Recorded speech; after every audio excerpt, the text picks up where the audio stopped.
Hey everybody, welcome to the Ronline Report. We have a great guest today. You know this man. He is your two-time and reigning Olympia Classic Physique champion. He is also still, for 7 or 8 more weeks, the reigning Arnold Classic Physique champion. Please welcome Breon Ansley. How are you, Breon? I'm very good, Ron. Thank you for having me. Always a pleasure talking to you. Thank you for having me. And oh, man, those titles sound just wonderful. Yeah, you got some great titles. So the last time we spoke, it was, I think we talked around Thanksgiving time, and you weren't really sure about the Arnold Classic. And clearly now you're not doing it. So that's the question I'm going to lead with. Why are you not going for 2 consecutive Arnold Classic Physique titles? Well, I think I've just kind of grinded for the past 3-4 years to kind of get a few titles under my belt, Olympia and Arnold. And I just kind of wanted to take a step back this time around and focus kind of on some business more so, for sure. You know, social media stuff, online training stuff, merchandise stuff, that type stuff. And you know, as you and a lot of our fellow competitors know, that all that has to take a back seat when you are trying to compete. But it is kind of definitely bothering me a little bit that I don't get to defend the title at Arnold, because, you know, it's a very prestigious, a great spectacle, a great event that weekend, a great show Arnold puts on for sure. And I had a great time doing it last year. But you got to take care of first things first, I guess. You know what I mean? Yeah. So that's where we're at with it. Okay, because I mean, last time we spoke, people were we've got comments on the old school labs videos like, Breon, why don't you start your own YouTube channel? Why don't you have someone doing videos? And, you know, when you're, like you said, when you're prepping for a big show, you don't really have time to be doing all that unless you have a staff, basically, or somebody that's, you know, they just follow you around all the time. But now you do have your own YouTube channel. It's called Breon Ansley. You've just started posting videos. Everybody check it out, because Breon is looking for requests. He's going to take your requests and make videos about what you guys want to see from him. So, yeah, get on there and give him some ideas. What it's all about. What have you gotten so far for requests that you're thinking that's a good idea? I'll do that. A lot of day in the life of eating requests. They want to see that. They want to see back day, leg day. They would like to see some posing, kind of a posing instructional breakdown. And also they want to see like collaborations with other, you know, with other athletes and other, you know, influencers, fitness influencers and things like that. So those are some pretty good ideas. And we'll definitely, we're in the midst right now of getting on filming all that stuff right now. So it's good. You're in a good spot. LA's got a lot of those social influencer types around there. So are there any of them that you're kind of friendly with, that you're already thinking about maybe we can do something? Oh yeah. There's a few of them. My boy Bradley Martin, I know him pretty well, to do a little something. Sean Roden. Oh, wow. Yeah, we're gonna do a video. Been trying to get Simeon. I know Simeon of Simeon Panda, trying to get him to do a video together. Those are probably the top 3 choices. Dexter, I want to do one with Dexter too. But there's a number of them out there, and those were kind of, and it's funny also. You guys are gonna kick out of this one. A lot of requests to do a video with C-Bum. A lot of requests to do a video with C-Bum. So I don't know how that one is going to go. I don't know if, you know, C-Bum is going to be willing to do one with me, or even if I'm quite ready yet. I don't know about the readiness of any of it yet, but you might give him the wrong advices, for one thing. It seems like he makes it out to LA a few times a year. Like I'm sure he'll probably be out there for that Fit Expo. So I'd watch that video or a series of videos. Breon and Bumstead. Yeah. Yeah, you think it'd be interesting, Ron? Talk about a talk about a rivalry. Yeah, I mean, geez. Yeah.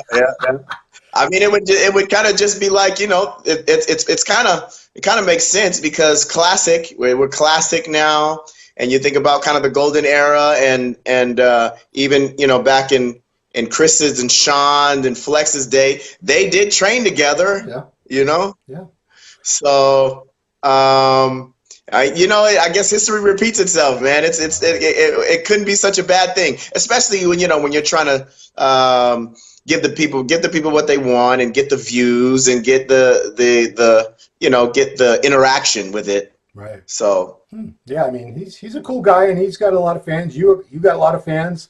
It could only help both of you. I think that'd be a great collaboration.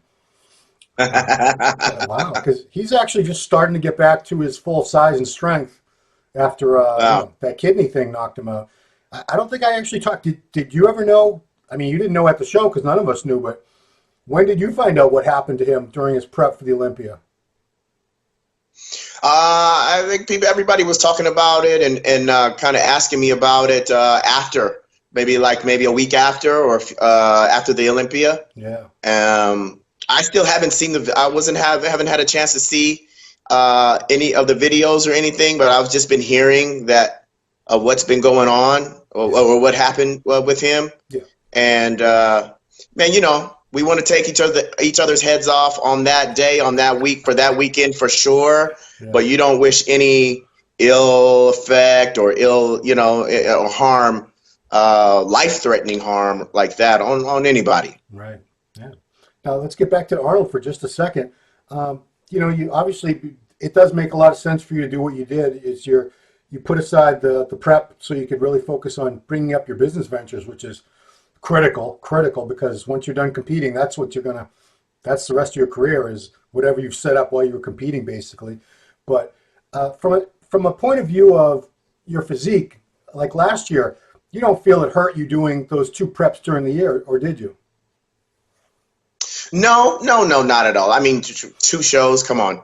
That's nothing compared to and I don't feel that's anything on the body. You know what I mean? Just 2 shows for the year. No. I was fine. I mean, I was under the weather. I had bronchitis for prep for Arnold prep last year. Oh, wow. But other than that, no, two shows a year is chump change. I feel.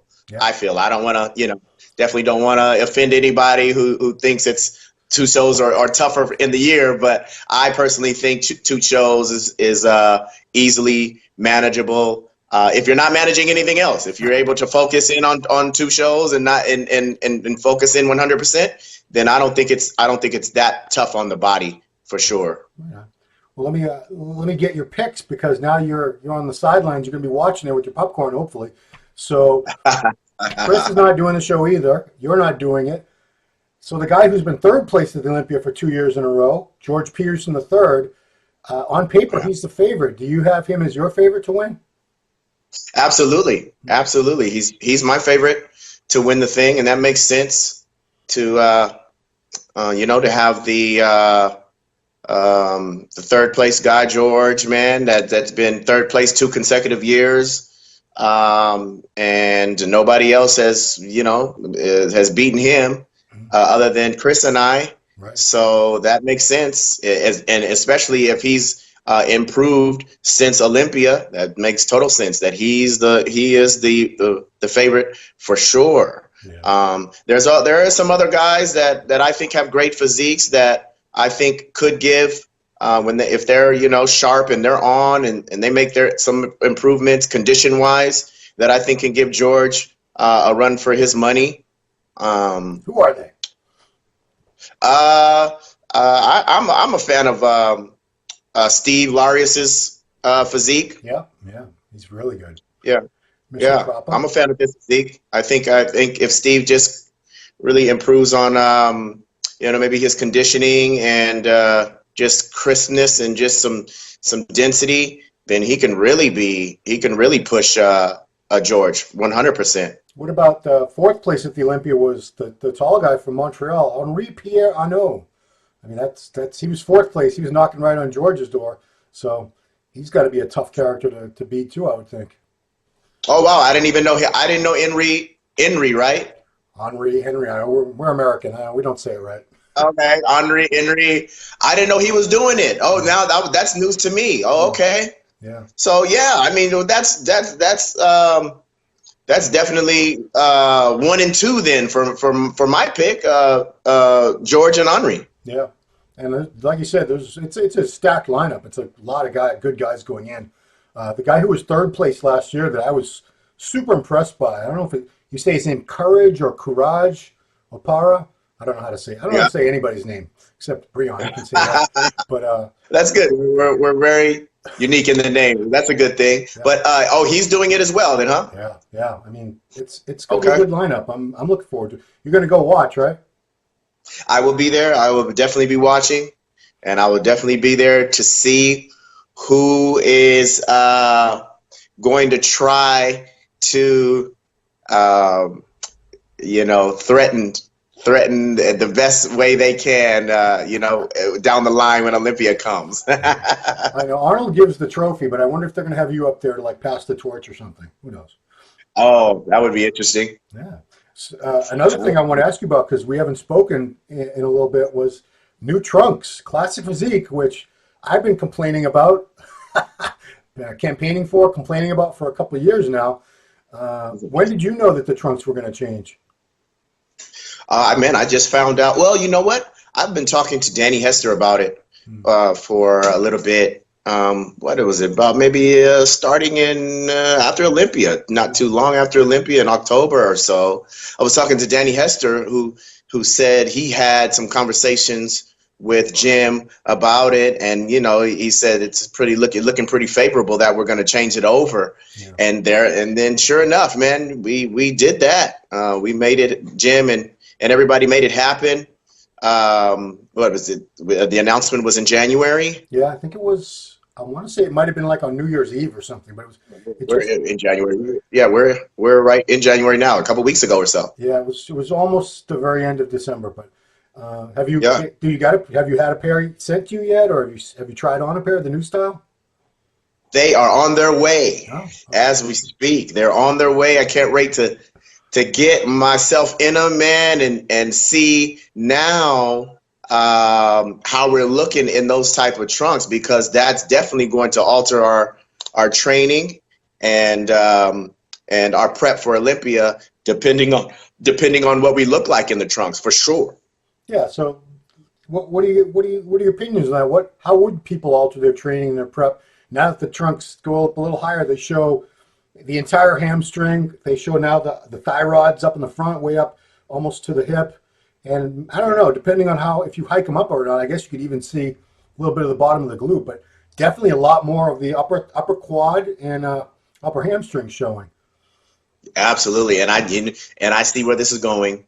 Everybody that's going to bring great hamstrings and great glutes to the table is going to be hiking those trunks up, especially on the back pose, back to bye. Like Ronnie Coleman used to do it. I see where it's going. Well, I wonder if in the competitor meetings they're gonna warn you guys not to do that. I'm just curious. Yeah. They probably will. They probably will early on, but man, I just see it. I just see them rising up. I just see them rising up for sure. Do you ever see a time when the trunks will be like 70s bodybuilding style trunks? 70s bodybuilding style is that's what we have now, right? That's what we've. No, those things are bigger. They're still bigger. They're somewhere in between, like from the Arnold and Sergio Oliva era of posing trunks that were about, I'd say about this much on the side. These things are a lot more coverage on the side. They're a lot more coverage than their posing trunks. But I don't know if this is like another step. Yeah, they're still kind of going to cover the glute. Then, these ones that we've gone to, they're still going to cover the glute. Yeah, I mean, I definitely see us good. That's because that's a classic era as well. I mean, and naturally, the evolved into those trunks, and then evolved into the even tinier ones, into the 90s and what they are now. So I think a natural evolvement is definitely going to have smaller trunks. And I guess not. Maybe we'll stop at when what it was with the 70s and 80s era. Yeah. I think it'll stop there, because then it definitely wouldn't be called classic anymore. Right. You have to give the whole category a different name. But maybe it'll definitely. I think it'll definitely evolve to that. And it'd be great. And then everybody has to intensify their glute training, their hamstring training, their high sartorius training. Everything. Well, this helps. This is definitely a good thing for you, because you've got the crazy hams. Your condition is always. I imagine you've always been a little not upset, but maybe like bummed that you probably had striated glutes every time we've seen you on the classic stage, but who knew, because they were all covered up. I mean, are you looking forward to finally showing a little bit more of the true condition that you bring? Oh, 1000%. Very excited about that. Yeah, I mean, especially, you bring something great to the table, and that's a strong point. Definitely the excitement is still there. And then now that I know that, we've changed to these trunks, we're going to, work on improving that even more some, because it's going to be displayed more, and it's going to be accentuated more. And, you want to definitely, I definitely want to continue to show that, my physique is one of the best in those areas, the conditioning area and the hamstring development and the glute development, for sure. Now, how many of the old style trunks or the original trunks are you going to have to put in the closet and, maybe sell them on eBay someday? I don't know. But how many did you have that now are going to be, you can't use them anymore? Yeah, I had about 5 or 6 of them, okay. Different cuts and different, they would bend different in the low back, and they would cut different on the thigh. So I had about 5 or 6 of them, depending on how my physique was changing and altering over the past couple of years. See, I didn't know. I thought they were all exactly the same. I thought they were all the ones you could buy on the NPC site. I didn't realize there was a variety of them you had access to, that you had 5 or 6 different styles, which is crazy. Oh yeah, because we had, the NPC style, that was one style, but I think all the pros kind of had their own people making the obviously under the guidelines, but just cutting it and seaming it different, and how it laid on the body, Yeah. Okay. So basically, since the Olympia, we haven't talked much since then. So, what's your training been like? You haven't been back to Kuwait since right before the Olympia, right? Right. No, I haven't been back there yet. I'll probably go back for prep for this Olympia. In September coming up, I'll definitely probably go back there for a few weeks again. That was nothing but a great experience, and now I'm saying definitely a necessary experience to get in shape quicker, and be more focused. So that's definitely something that I definitely will say. Yeah, and that's it. Training has been up and down with intensity. I'm going pretty intense, maybe every other day. I'll just go ahead and I'm just focusing on just keeping a little growth for sure, lean muscle for sure, keeping it tight. Yeah. Not putting on, not eating too much and putting on crazy size, trying to put on crazy weight right now for sure. But just eating a little bit more, training every other day, intense, listening to the body, letting things still heal up, little nagging things. And that's about it. Keeping it definitely very consistent. So training every other day, that's you. Obviously, you don't have that luxury when you're in prep. But is that something that you do, for a few months after a show to let your body really regenerate and get ready to go through all that again? Well, I'm still training 6 days a week. I just mean every other day, training like intense, okay. Training. Can you clarify? Yeah. I was like, Breon can't really be training 3 days a week. Come on now. Oh yeah, no way. Not just 3 days a week. I wouldn't know what to do with myself. Make more videos. So you definitely would want to prep for the Olympia again in Kuwait like last time, right? Yes, I am looking forward to going there again later in the year. Yeah. Okay. Did Batter offer you to stay there forever if you wanted to? Like, Rolly pretty much has been living there for 3 or 4 years, like 3 years. Was that offer put out to you that if you want to be part of the team and stay here, that you could? No, I haven't talked to Bader. He just wished me a happy congratulations, after the Olympia, that's for sure. And we talked briefly about just that and how the Olympia experience was. And I thanked him very much for allowing me to train out there at his facility. But we didn't talk about the future and what we're going to do moving forward with Olympia preps. No, we haven't. So I'm sure that will come up when the time comes, and especially when Chris goes out there a little bit before me and starts his camps. Oh yeah. Hey, would you want to live there, or you're in LA, you got a lot of stuff going on there. So for you, would it make sense to leave everything behind and just go live in Kuwait forever? No, oh no way, no. And some guys, no way. Some guys, that's like their dream. Is like, man, I want to leave all this behind and just go be a bodybuilder 24/7. That'd be awesome. No way. I love LA. I love the lifestyle here and things that are going on here. I love it. Kuwait is not bad either. I was actually very surprised with how new age and things are out there, and cutting edge things are out there, so I was definitely surprised with how they're existing and how they're living over there.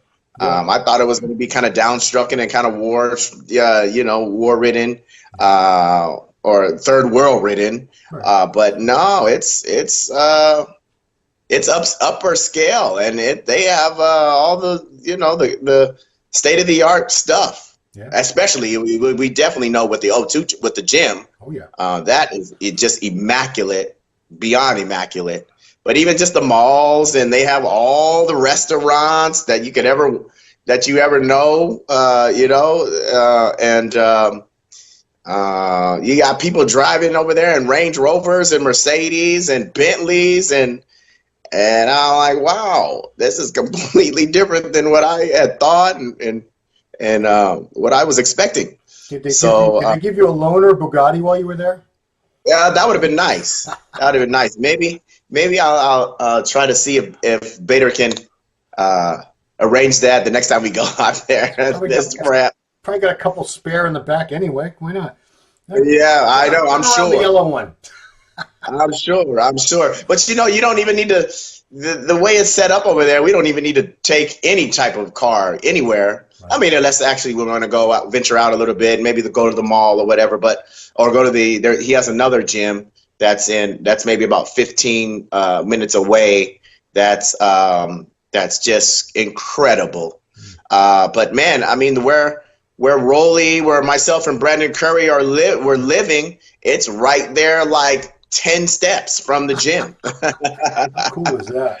Wow. So yeah, so you don't really need to go anywhere. You can wake up out of bed and then you find yourself lifting the weights. So you're on your Instagram. Everyone that follows you must know it's Breon_MA, right? Did I get that right? Breon MA_. Breon MA_. So a lot of these pictures I thought were throwback, old pictures from prep because you're so lean, but you've actually been staying leaner than I've ever seen you in the off season. Was this a conscious thing where you decided I'm gonna stay a lot closer to striking distance, like Lee Haney used to say? Absolutely, but the funny thing is that I'm not really even within striking distance right now. I'm about 204, 205. But I've been able to hold a leaner look, and I've been able to hold my body fat down and my water retention down at this weight better than any other year for sure. This is the most I've been and the leanest that I've been able to maintain it ever. So that's the situation with that. So I guess that definitely means that I put on more lean muscle. You must have. It's the only answer. Yeah. That's the only answer, right? So there we have that. But so what it is gonna be what it is that's why I can't wait until Olympia rolls around, because that means we're gonna even have a more crisper look. We're even gonna have a denser look. When we have to strip 25 pounds still Wow. from this look. What's your cutoff? 177 or was it 184? What is it now? It's 180. 180. Oh boy. So 204. Yeah, Yeah. 25 pounds. My goodness. You don't look like you have 25 pounds to go, Breon. So that's definitely going to hurt.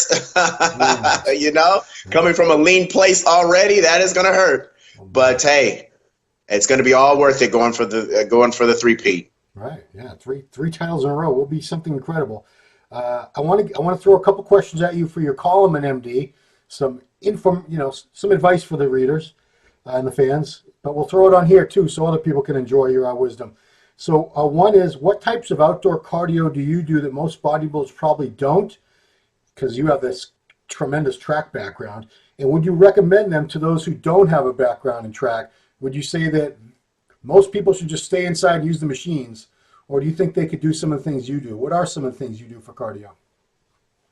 I definitely like to. I haven't done it still as much as I want to do, but I definitely like to get out to the track.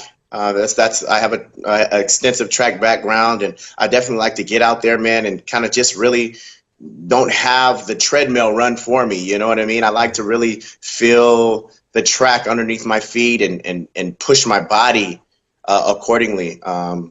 So I just think that type of training and that type of cardio just builds a separation. I mean, I owe a lot to my muscular development and my separation that I have now to sports, to track and football, because I have been working my fast twitch muscles since I was a kid, and so I definitely think really working your fast twitch muscles definitely helps in the development of the muscle, the look of the muscle. And so, a track, getting in a track and doing cardio as far as that is concerned, maybe doing some sprints, light sprints to start back and forth. One thing I will say is getting on the track after, man, I did it maybe a few months ago, and I hadn't done it in maybe a little over a year doing sprints. I was beat up after that and just so sore, and because it's muscles that I haven't used in a while, but in turn that told me that, man, I need to get my tail out here a lot more often and use all these muscles, because it just only stands to reason that you're using those muscles too, and you have those muscles working, that your development and the quality of your muscles overall is just going to be lights out. And I really owe that also to people. Think that I'm 210, 220 on stage, looking, but I'm only 180. So I owe that stuff, the density and then the quality of the muscle and the sharpness of the muscle. I owe that a lot to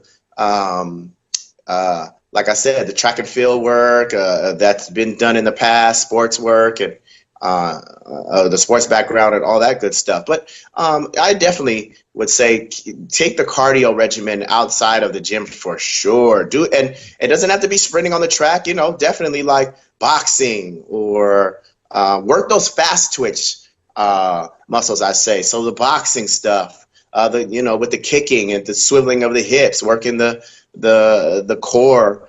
I think that's all great for the development of the muscle and for your body. And we can't forget also that, you would probably, I don't know the history, and I don't know that I would have to do some more research, but I think all your top bodybuilders, men and women, have had a sports background, an extensive sports background.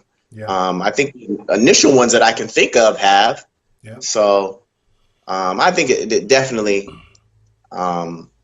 is almost a necessary thing to do if you want to be, a top level bodybuilder, or even just improving. So you do sprints at the track, you do running. Do you ever do the stadium stairs? I don't ever do the stadium stairs. I need to though. Oh, I need to for sure. well, I don't know if you need to, but, but I just curious, curious if you have. Well, yeah, well, we're always definitely, man, trying to get the edge and trying to improve, and I want to definitely keep increasing the gap. One thing I've definitely noticed among sprinters, most sprinters, high-level sprinters, have better hamstring development than most bodybuilders do. And I don't think they're all doing hours of leg curls and stiff leg deadlifts, although I'm sure they do. But I think sprinting works to hamstrings in a different way than anything bodybuilders do in the gym. So maybe there is a benefit to bodybuilders to add that somehow into their leg workouts. I don't know. Definitely agreed. And I'll never forget that video with Kevin Levrone when he raced the sprinter. I think it was the guy from Great Britain. Maurice Green. Yeah. Yeah, it was Maurice Green. He raced him. Yeah, that was classic right there, man.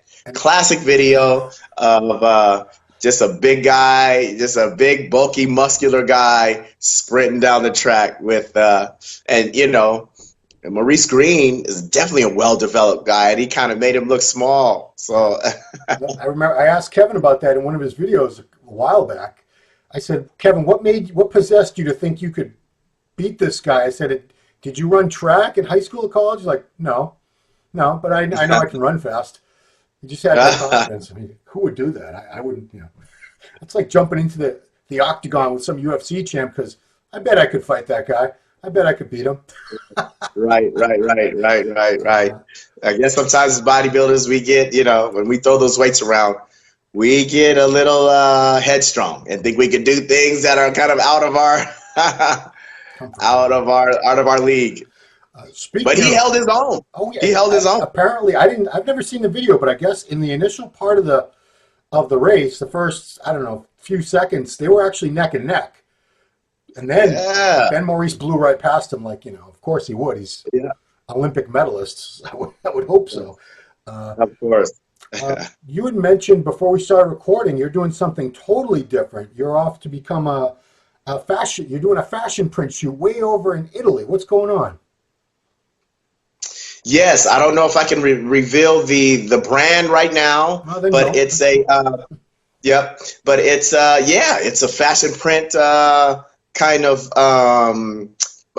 commercial print shoot. So they're gonna have it like online, I think, and maybe in a fashion magazine, and it's for kind of a higher end fashion line, and they're gonna do kind of like a vintage style. And she just told me that, hey, Breon, you're probably going to have your shirt off for most of the shoot. So, I had to clean up the diet. I'm definitely going to clean up the diet even more so, and maybe about 2 or 3 more minutes of extra cardio a day.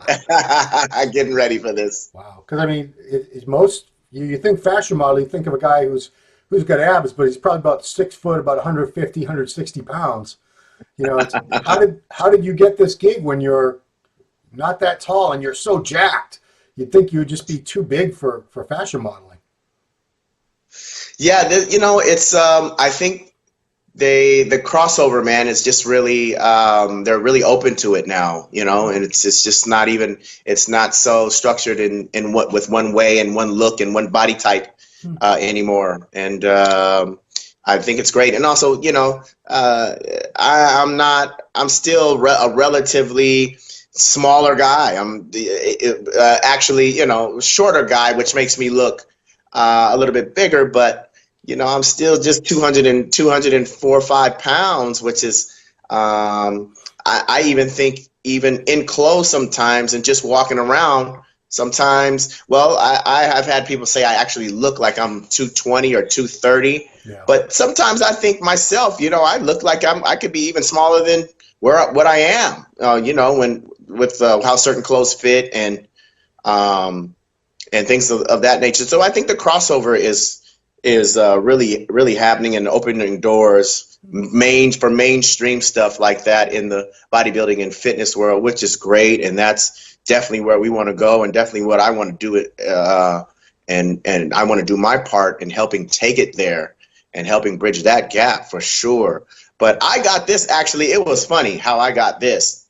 Danny Hester called me. He knows Mickey Rourke. Yeah. And he trains Mickey Rourke. Right. And let's see. I think Mickey was going to be doing some type of campaign that is associated with this. He went and saw the casting director and said, "Hey, man, I got a guy for you that you need to look no further." And he showed them my Instagram, showed them my pictures. Next thing you know, Danny's called me. I was at Venice training. Danny called me and said, "Hey, man, I got this gig for you. I told the lady about you. It's this, and that. Come over. Are you busy? You kind of come over here right now and meet her." So she wasn't there that day, but I came back the next day and met her and auditioned for her, took some pictures. Next thing you know, man, she's calling me. When did she let me know? Today is Saturday. She let me know on yesterday. Wow. On Friday that I got the gig, and I was barely there on Sunday. Wow. What part of Italy are you going to be in? Milan. Oh, okay. I think that's the fashion capital, probably. I don't know. Yeah. I think it is, Yeah, it is. Okay. It is. Ron, you know a little something. I just know fashion Milan for some reason that popped into my head, but we could be seeing CK1 ads pretty soon with Big Ramy then, if this all goes well. Yeah. You go. You might be opening the door. There you go. Yeah. Hey, man. That's only going to help our world, man, and our sport is. Yeah. I didn't want to forget your clothing line. You have a clothing line. I want to make sure everyone knows about it and where they can get a hold of it. So what is your clothing? Is it officially have a name now? Well, I'm still going to do For the Damn Win stuff, and I'm still going to do Earn Your Pancake stuff. I'm revamping my website now, with logos and everything like that. So, man, I would say in the next week or so, because I'm trying to launch this by the LA Fit Expo. So we're talking For the Damn Win stuff, Earn Your Pancake stuff, and the website will be launched again in about a week or so. So very excited about that. I'm going to have a booth at the LA Fit Expo this year, my first time representing myself. So very excited about that. And it's just going to be it's all a blessing, man. Cool. What is the website that's going to be back up and running soon? It's just going to be teambreon.com. Oh, teambreon.com. I like that. No crazy underscores or anything to have to figure out. Teambreon.com. And you seem to have solidified the Black Swan nickname. We can get rid of that Neon Breon. That didn't stick. It's the Black Swan. That didn't stick. They don't all stick. But yeah. That's okay. It's okay. Yeah, definitely the Black Swan. You have clothing with that on it too, don't you? Yes, and that's another thing about what I was just saying about the brand and the logo and all that. We're gonna mix all that into it, so it's gonna resemble that, and I'm very excited to kind of present it to the fans and to the supporters out there really, really soon. Cool. And where can people find you at the Arnold Classic? Are you going to be at a booth? I might be with Vanquish. I'm sponsored by that clothing company, Vanquish, so I might be with them. Yeah. Still trying to work out the details on that, but I'll definitely be there. If I'm not with Vanquish, I won't be at a booth. I'll just be there roaming around. Good luck, stalkers. Your work is cut out for you. It's not going to be easy. All right, cool, man. Well, Breon, thank you so much for taking the time. Give us a little update. People want to know what the Olympia champ is up to in the off season. They want to know why is Breon not in the Arnold. Well, now you know. He's got a lot of other things going on. And, I'm happy for you. I'm looking forward to more stuff, more content on your YouTube channel, because just a couple quick things you put out so far, they're really good. So I'm looking forward to see what you come up with in the months to follow. Yeah. Thank you so much. Very excited about it all. And I appreciate all the support of everybody and the Muscular Development fans and you guys. I really appreciate you guys. And I just look forward to just bringing you guys more in-depth stuff, all access type stuff, because that's definitely what I'm about. And Chris Bumstead, you listening, Chris? You got to do a collab with this guy. The views will go through. It'll just be viral. Everybody's. I bet. And why not for that, right? You guys will be laughing and trash talking, and it'd be awesome. I think it'd be a hit, man. So, all right, cool. Thank you, Breon Ansley. Appreciate it. Best of luck with everything you're doing.